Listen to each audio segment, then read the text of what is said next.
This morning, the Seton Hall Sports Poll published a finding that should be sitting at the top of every football news agenda. Among American soccer fans, the people who are always going to be the tournament's most important domestic audience, interest in the United States as a World Cup host has fallen 17 points in a single year. Not a small drift, not a marginal softening, 17 points in 12 months. A year ago, American soccer fans were genuinely excited about this. The World Cup was coming home, coming to their country, their cities, their stadiums. 32 years since 1994. A chance to show the world that football had grown into something real and lasting in American culture. That excitement was real, and it has lost 17 points in a year. The poll has other numbers worth sitting with. 1 in 5 American soccer fans believe the USMNT will reach the round of 16. Just 1 in 5. World Cup ticket interest among soccer fans has dropped 10 points in 6 months. And while 33% of all Americans say they will watch the tournament, up from 26% in January, which is genuinely encouraging, the specific measure of enthusiasm for the host experience itself is the one moving in the wrong direction. This is today's story, June 6, 2026, 5 days to kickoff, and fan interest on several measurable dimensions continues to fall. Let's go through what's driving it, not with alarm, but with the kind of honest accounting that this tournament has consistently deserved and only occasionally received. Start with the tickets, because the ticket story is still moving, and it moved in a very specific way this week that Newsweek covered, and that deserves proper explanation. Thousands of unsold World Cup tickets disappeared from FIFA's website in the days before this recording. Not sold, disappeared. According to ticket data, approximately 74,000 tickets were available directly through FIFA's platform on Saturday. That figure fell to 44,000, then to under 30,000. The tickets were pulled from sale without explanation. FIFA did not publicly state why. The most plausible interpretation, consistent with how ticketing operations work at major events, is that FIFA is holding inventory back from the open market to prevent visible empty seat photography in the early days of the tournament. If you have 30,000 unsold tickets publicly available 5 days before opening day, and you're a major sports organization, the last thing you want is those numbers being reported as a symbol of weak demand. Better to remove them from the visible market, manage the allocation quietly, and avoid the narrative. Whether that interpretation is correct or not, the effect is that fans who might have bought those seats at declining prices no longer have access to them. The market dynamics that had been moving in buyers' favor, prices down 24% month-on-month, group stage matches available for under 100, have been at least partially arrested by a supply withdrawal whose rationale was never explained. And underneath the ticket market story, there is a fan sentiment story that is more human and more significant than any pricing statistic. Ty Malugani lives in Alabama. He heard the World Cup was coming to North America and was genuinely thrilled. He described it in exactly those terms to NPR.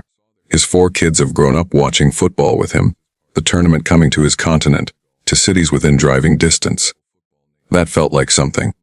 And then he looked at the prices, the flights, the accommodation, the total cost of taking a family to a game in a country where the minimum hotel night near a stadium was running several $100s, and he decided he wasn't going.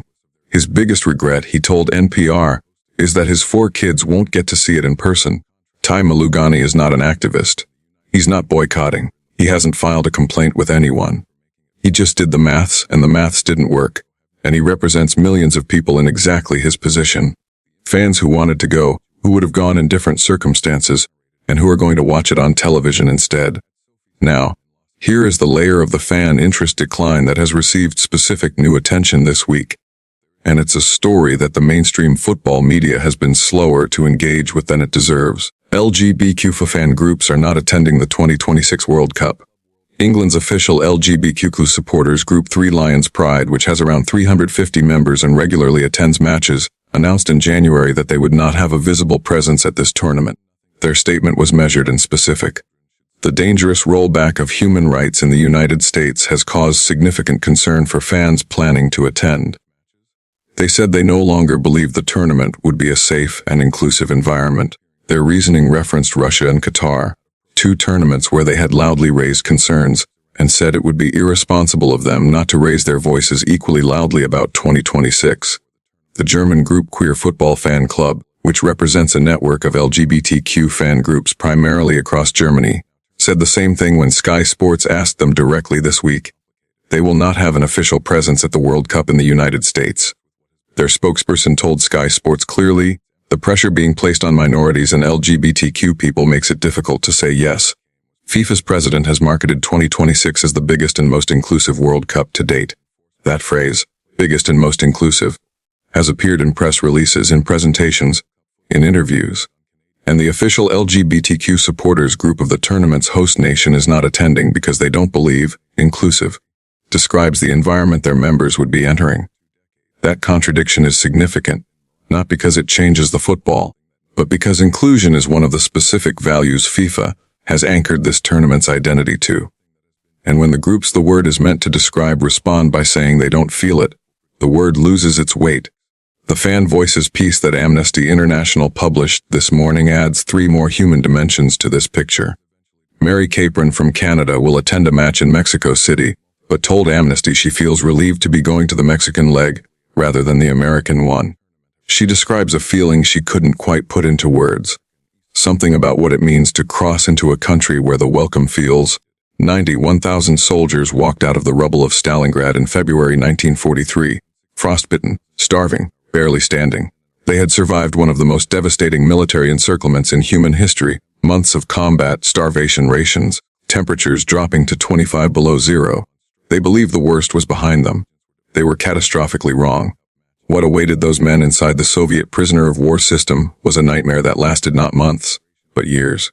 And hidden inside that nightmare was something almost nobody expected, a calculated, methodical machine that tried to weaponize those same prisoners against the very country they had fought for. This is the story of what Stalin's Soviet Union actually did with the men it captured, and some of it will genuinely disturb you. Before we go any further, if you're new here, you're watching Timelines of War, where we dig into the chapters of history that most people never hear about. Hit that subscribe button right now and turn on notifications. This channel covers the stories that got left out of your history class, and trust me, you don't want to miss what's coming. To understand what happened to these men, you have to start with the city that destroyed them. By the fall of 1942, the German Sixth Army under Field Marshal Friedrich Paulus had been locked in combat at Stalingrad for months. This wasn't a battlefield in any conventional sense. It was a meat grinder. Streets exchanged hands building by building, sometimes floor by floor. The Soviet 60-gun army, commanded by General Vasily Chukov, had clung to a narrow strip of riverbank through the summer and autumn by sheer, brutal refusal to break. Then on November 19, 1942, the Red Army struck back. Operation Uranus, a massive, coordinated counteroffensive, hit the German flanks simultaneously from the north and south. Within 4 days, the entire Sixth Army was encircled. 300,000 German and Axis soldiers were trapped inside a shrinking pocket, dependent on an airlift that was delivering a fraction of what they needed to survive. Hitler refused to let them break out. A relief column under Field Marshal Erich von Manstein pushed to within 48 kilometers of the encircled forces in December, then was stopped cold. In January, the last 2 airfields inside the pocket fell. The men were now truly alone. On January 24th, Paulus sent Hitler a message that should have ended the argument. Ammunition gone, food gone, 18 Zalos and wounded men with no bandages, no medicine. Collapse was hours away. He begged for permission to surrender. Hitler's response: he promoted Paulus to field marshal. The message was unmistakable. No German field marshal had ever surrendered. Hitler was telling him what was expected. Paulus surrendered the next morning anyway. On February 2, 1943, it was over. 91,000 survivors, including over 20 generals, laid down their weapons. More than 125,000 Germans had already died inside the pocket. The men who walked out were skeletal, wrapped in rags, their faces hollowed out by months of combat and starvation. One journalist described them as the walking residue of an army. Soviet cameras recorded everything. The footage went global. For the first time in the war, the world saw visible proof that the German military machine could be broken. What those cameras didn't follow those men into was what happened next. Of the 91,000 men who surrendered at Stalingrad, approximately 85,000 were dead within weeks and months of their capture. Let that number land for a moment.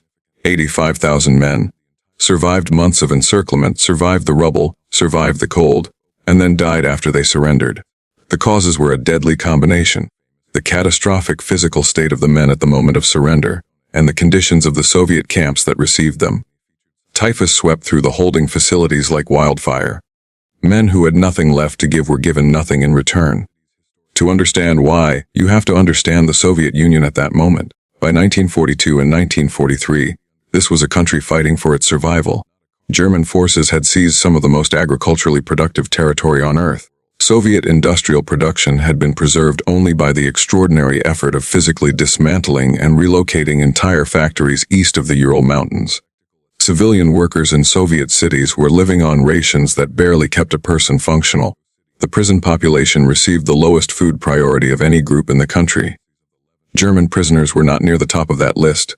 The camps were administered by the NKVD, Stalin's security apparatus, the same organization responsible for internal repression, political purges, and the vast forced labor network known as the Gulag. German prisoners entered a system built to extract maximum labor from human beings while providing minimum resources to keep them alive. The camps stretched from the western borderlands all the way to Siberia and Central Asia. Coal mines, railway construction, timber operations, heavy industry. Workdays of 10 to 14 hours were standard. In the worst periods, the daily food ration was a slice of black bread, thin vegetable soup, and occasionally a small portion of salt fish. For prisoners too sick to work, the ration was cut further. The reasoning was coldly logical. Those who weren't producing didn't need the same calories as those who were. By the end of the war, the total number of German military personnel who passed through Soviet captivity reached roughly 2.8 million.